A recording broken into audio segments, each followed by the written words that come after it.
Chief Conley, if you could start off by just kind of going over about what happened with that incident last night near St. Receiver Michael Thomas's home. So last night we responded to a call of a disturbance in a neighborhood in North Kenner. Upon arrival, the officers saw the disturbance, interviewed witnesses, investigated the occurrence. The end result was Michael Thomas was arrested for a charge of simple battery and a charge of criminal mischief. He was booked into the Kenner lockup where he was processed and released later that night. Can you tell us a little bit more just about the statement you got? Because I know from the press release you went out and spoke to an alleged victim who was claiming that they got into an altercation with Michael Thomas. Can you shed a little more light on that altercation? Yeah, basically this might be a feud that was going on during the week about some construction workers that were parking, either blocking his driveway or parking in front of his residence. He took issue with that. They had some back and forth verbally during the week. It escalated quickly. Yesterday he pulled into his driveway. I believe they were going back and forth again, at which time he picked up not one brick, but two bricks and tried to throw it through the front windshield. It didn't cause any damage to the truck. He then went over. The victim was video recording him on a phone. He slapped the phone out of the hand and shoved the victim, is what the statement the victim gave to us. So based on the victim's statements and the investigation, the totality of circumstances, he was charged with those two charges. Tell me, have you all had any issues with Michael Thomas in that subdivision, either with you all or with residents before? No, not really. Is there any video? I know that you said the victim began filming Michael Thomas, I believe, at one point during the altercation. Were you guys able to view that video or discern any information from that? The officer did view the video, and they're uploading video as we speak. This investigation is still ongoing.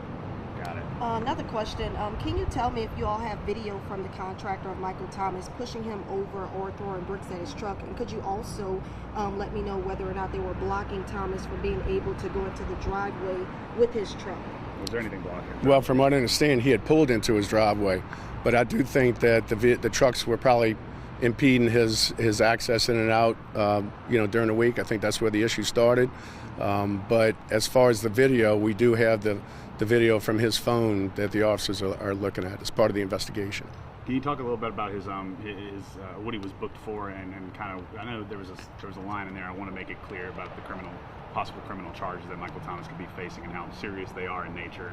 Well, he was charged with under the municipal code for simple battery, for the shoving and for the slapping of the cell phone out of the hand, and for criminal mischief for throwing the objects into the windshield of a truck.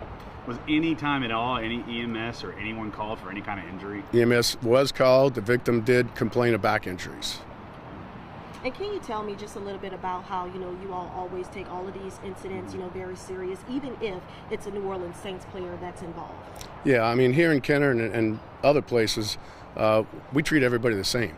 So based on the totality of the circumstances, how it escalated quickly, the rumblings during the week, we're gonna fully investigate that just like we would any other neighborhood, any other person. Nobody gets any preferential treatment. We pride ourselves that we treat everybody the same. You mentioned were there any 911 calls or any calls to law enforcement that you're aware of earlier in the week? I know obviously you were told about issues kind of building as the week went on, but was it ever serious enough prior to yesterday that it led to a 911 call or anything like that? Not to my knowledge, but we did get information that there was an issue, and like I said, it escalated very quickly. But there was no 911 calls. Police weren't called out over this incident. Would there be anything else you'd like to add about the incident that took place? No, just that Mr. Thomas was courteous. He was professional. He cooperated with the investigation. But we'll just see where it goes from there.